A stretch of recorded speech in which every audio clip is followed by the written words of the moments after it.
Il est nécessaire à un prince, s'il veut se maintenir, d'apprendre à pouvoir être non bon. Machiavel. Nous vivons dans un monde où la vertu est mise en vitrine. Les discours publics regorgent d'idéaux, justice, égalité, honnêteté, altruisme. On félicite ceux qui tendent la main, on encense la transparence, on condamne l'égoïsme. Mais ces beaux principes sont souvent des rideaux derrière lesquels se trame une toute autre réalité. Machiavel, dès le XVIe siècle, avait compris une vérité que peu osent encore affronter aujourd'hui: le bien est une façade. Une image que l'on projette. Un masque que l'on porte. Non pas pour servir autrui, mais pour mieux s'en protéger, voire s'en servir. Ce premier chapitre explore cette idée dérangeante: la bonté n'est pas toujours synonyme de vertu morale. Dans les rapports de pouvoir, elle peut être une stratégie, une ruse, un leurre. Et parfois, elle est simplement une faiblesse exploitée par plus lucides que soi. La plupart des gens veulent croire en la bonté du monde. Ils veulent croire que si l'on donne, on recevra. Que si l'on est loyal, on sera protégé. Que si l'on dit la vérité, on sera compris. C'est noble, c'est beau. Mais c'est souvent faux. Machiavel ne méprise pas la vertu. Il la considère comme un outil, pas comme une fin en soi. Et surtout, il avertit: être bon au milieu des loups, c'est tendre la gorge. La vertu qui n'est pas accompagnée de prudence devient vulnérabilité. Et dans un monde régi par les rapports de force, le vulnérable n'est pas protégé. Il est sacrifié. Un homme qui veut en toutes circonstances faire profession d'homme de bien est inévitablement perdu parmi tant d'hommes qui ne le sont pas. Cette phrase n'est pas une incitation au mal. C'est un avertissement stratégique. Machiavel ne dit pas « soyez mauvais ». Il dit « ouvrez les yeux ». Ce que Machiavel révèle, c'est que la vertu est souvent utilisée non pour élever, mais pour soumettre. Regarde autour de toi, ceux qui invoquent la morale le plus bruyamment sont souvent ceux qui cherchent à obtenir quelque chose. Obéissance. Légitimité. Influence. Derrière le discours éthique se cache un objectif politique, économique ou personnel. Les tyrans d'aujourd'hui ne se présentent plus comme des monstres. Ils parlent d'égalité, de sécurité, de paix. Et dans cette rhétorique enrobée de bons sentiments, ils justifient des actions que, sans le masque du bien, personne n'accepterait. Le bien, lorsqu'il est instrumentalisé, devient un cheval de Troie. Il entre dans les esprits par la séduction morale, mais son but réel est le contrôle. Et ceux qui ne savent pas le voir deviennent des instruments dociles. L'un des fondements de la pensée machiavélienne, c'est la distinction entre ce qui est et ce qui paraît. Dans les relations humaines, l'image domine la réalité. On ne juge pas quelqu'un pour ce qu'il est réellement, mais pour ce qu'il projette. Ce n'est pas la bonté intérieure qui compte, mais la perception de bonté. Ce n'est pas l'intégrité qui protège, mais l'apparence d'intégrité. Machiavel l'a bien compris, l'homme public ne peut pas se permettre d'être transparent. Il doit maîtriser son image, sculpter sa réputation comme une arme. Car la foule ne lit pas les intentions, elle lit les symboles. Il est bien plus sûr d'être craint qu'aimé, quand il faut se passer de l'un des deux. Mais si l'on peut paraître aimable tout en étant redouté, alors on tient une puissance réelle. La vertu simulée est parfois plus efficace que la vertu sincère. Dans toute société, il existe une couche de pouvoir qui manipule la morale pour asseoir son règne. Cela ne se fait pas toujours de manière consciente ou cynique. C'est souvent institutionnalisé. Codé. Inconscient. On apprend aux enfants qu'il faut être gentil, généreux, obéissant.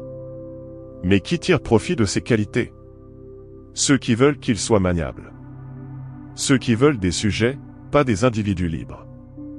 Machiavel invite à une désobéissance intérieure, ne jamais croire sur parole un discours moral, surtout s'il vient d'en haut. Il faut toujours se demander, à qui profite cette vertu? Si elle est enseignée, glorifiée, répétée, quel pouvoir elle sert? C'est là que la pensée devient dangereuse. Car elle transforme l'innocent en stratège. Elle injecte du poison dans la naïveté. Elle brise le confort de la soumission morale. Le message de Machiavel n'est pas de rejeter la vertu. Il est de l'intégrer dans une stratégie plus large. Être juste, oui, mais au bon moment. Être honnête, oui, mais pas au détriment de sa sécurité. Être généreux, oui, mais pas avec ceux qui vous poignardent. Il ne s'agit pas de devenir manipulateur, mais de comprendre que le monde l'est déjà.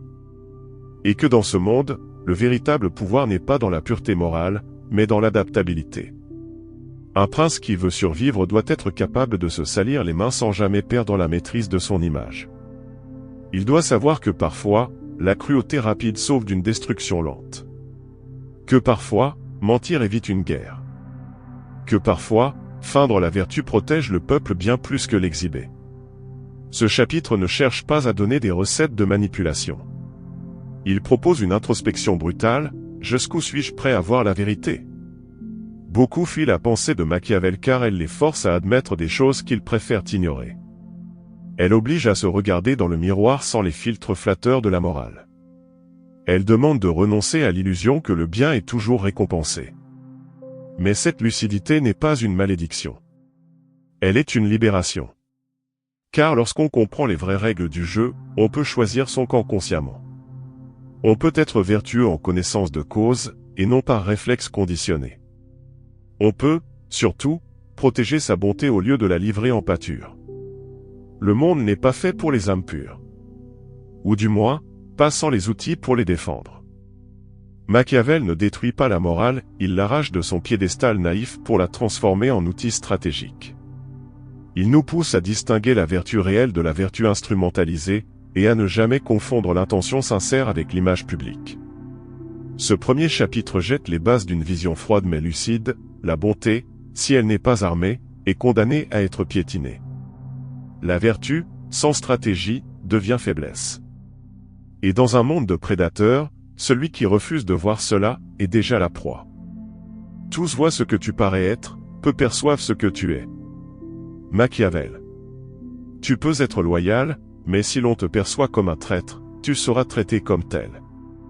Tu peux être compétent, mais si tu sembles hésitant, tu seras écarté. Dans les jeux de pouvoir, ce qui est vrai ne compte que si cela se voit. Et souvent, ce qui se voit supplante ce qui est. Machiavel a vu clair là où tant se ment encore, la réalité intérieure d'un homme est secondaire face à l'impression qu'il donne. Et cette impression, dans une société gouvernée par l'image, est une monnaie plus précieuse que l'or. Il ne suffit pas d'être vertueux. Il faut que la vertu se voie, et mieux encore, qu'elle soit crue. Entre deux hommes, l'un honnête mais maladroit, l'autre habile mais fourbe, la foule suivra celui qui maîtrise son image. Le pouvoir n'est pas donné au plus juste, mais au plus convaincant. L'homme politique ne doit pas nécessairement posséder toutes les qualités, mais il doit paraître les avoir. Ce qui te protège, ce n'est pas ta bonté, c'est l'aura de ta bonté. Ce n'est pas ta loyauté, c'est ta réputation de loyauté. Si tu négliges cela, tu t'imagines dans un monde qui n'existe pas. Tu crois encore qu'il suffit de bien faire. Mais sans stratégie de perception, le bien que tu fais disparaît dans l'ombre du doute. Le regard des autres n'est pas neutre. Il est un champ de bataille. S'ils te voient faible, ils prendront le dessus. S'ils te croient naïf, ils te manipuleront. S'ils te perçoivent comme un rival, ils tenteront de te neutraliser. Dans cette guerre invisible, ce que tu es n'a d'importance que s'il est perceptible, intelligible, exploitable. Le dirigeant qui veut durer doit savoir orchestrer ce que l'on voit de lui. Il doit donner à la foule ce qu'elle veut voir, courage, droiture, clarté. Même si, dans les coulisses, il doit employer la ruse, le calcul, ou parfois la cruauté. Machiavel ne dit pas de mentir par caprice. Il dit, maîtrise ta mise en scène. Car si tu ne t'occupes pas de ton image, d'autres s'en chargeront à ta place et toujours contre toi. La mode actuelle prône la transparence. L'authenticité. Le vrai moi. On s'expose, on se confesse, on se met à nu, en croyant que cela attire la sympathie. C'est une erreur. Plus tu montres ce que tu es, plus tu donnes des armes à ceux qui veulent te détruire. Tu crois que révéler tes failles te rend humain? Peut-être. Mais cela te rend aussi prévisible. Manipulable. Façonnable. Machiavel t'apprend l'inverse, montre ce qui t'arrange, cache ce qui t'expose. Laisse croire que tu es simple, modeste, inoffensif, pendant que tu manœuvres avec précision. Dans un monde où le pouvoir repose sur l'image, être sincère sans défense, c'est offrir nu dans une arène de fauves. Simuler n'est pas trahir. C'est comprendre les règles du jeu. Quand Machiavel dit qu'un prince doit paraître vertueux, il ne dit pas qu'il doit trahir ses vertus systématiquement. Il dit qu'il doit savoir les porter comme un costume et les retirer quand elles deviennent un handicap. C'est une compétence stratégique. Une capacité à adapter son masque à l'auditoire, au moment, au but. Une manière de contrôler la narration de soi-même. Le naïf dira, mais c'est de l'hypocrisie. Le lucide répondra, c'est de l'intelligence sociale. Ce n'est pas une question de morale. C'est une question de survie sociale. Il y a une catégorie d'hommes qui tombent toujours. Ceux qui pensent que seuls les actes comptent. Ils vivent avec intégrité, mais ignorent l'impact de ce qu'ils renvoient.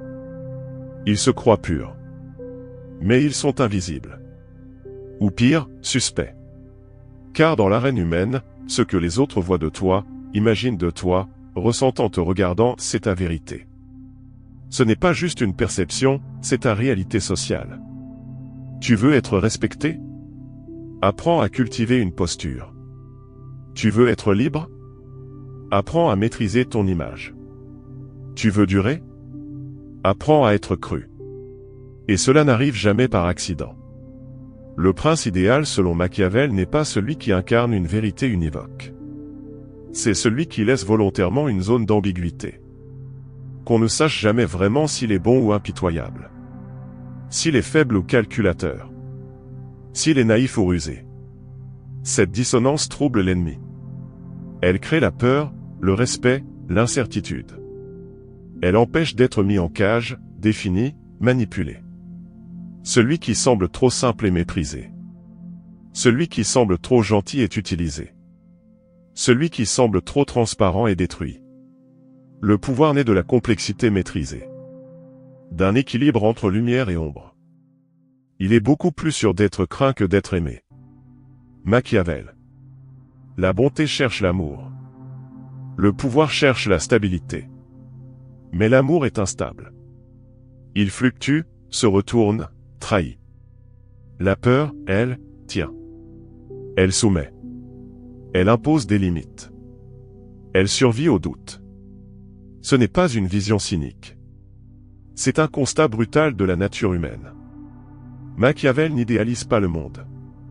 Il le dissèque. Et ce qu'il voit, c'est ceci. L'homme est ingrat, changeant, menteur, intéressé. Et donc, celui qui bâtit son autorité sur l'amour seul court à sa perte. Tu peux être aimé aujourd'hui, et haï demain. Parce que tu as dit non. Parce que tu n'as pas sauvé. Parce que tu n'as pas cédé. L'amour populaire est conditionnel. Il dépend de ton utilité, de ton indulgence, de ta capacité à plaire. Mais plaire fatigue. Et surtout, plaire affaiblit. Car plus tu veux être aimé, plus tu deviens malléable. Et plus tu offres à autrui le pouvoir de te détruire en cessant de t'aimer. Tu ne tiens plus ta position, on te la tolère. Machiavel ne parle pas d'une peur tyrannique et aveugle. Il parle d'une peur stratégique. Une peur contrôlée. Une peur utile. La peur ne nécessite pas d'être violent. Elle exige d'être inébranlable. Clair. Redoutable. Celui qui inspire une peur mesurée et respectée. On ne joue pas avec ses limites. On ne teste pas sa patience. On ne trahit pas ses attentes. Parce que, derrière ces mots calmes, on presse le prix du franchissement. Être craint, ce n'est pas terroriser. C'est instaurer une ligne invisible qu'on ne franchit pas sans conséquence. L'amour éveille le désir de proximité. La peur, celui de distance. Et dans les rapports de pouvoir, la distance protège plus que la proximité. Si tu veux dominer, ne t'attache pas à l'idée d'être aimé. Sois juste, mais inflexible. Sois bienveillant, mais inattaquable. Sois humain, mais hiérarchiquement au-dessus. Car à vouloir être l'égal de tous, tu seras ravalé au rang de chacun. Et bientôt, ton autorité ne sera plus qu'un souvenir. Il ne s'agit pas de faire peur pour faire peur, mais de provoquer chez l'autre un doute stratégique. Et si je dépasse la limite, Que m'arrivera-t-il? Ce doute suffit à installer une force d'inhibition. Pas besoin d'élever la voix, ni de punir souvent. Il suffit d'être imprévisible dans ta riposte. Celui qui est prévisible est manipulable. Celui dont on connaît les failles est utilisable. Mais celui dont on ignore le seuil de rupture inspire une prudence silencieuse. Et dans ce silence, il impose son pouvoir. Tu penses peut-être que la bonté protège. Mais dans un monde stratégique, elle attire les prédateurs. Celui qui est toujours bon devient prévisible. Celui qui est toujours bon attire les profiteurs. Celui qui est toujours bon ne fait plus peur à personne. Et sans peur, tu n'imposes plus rien. Tu n'as plus d'autorité. Tu n'as plus d'espace.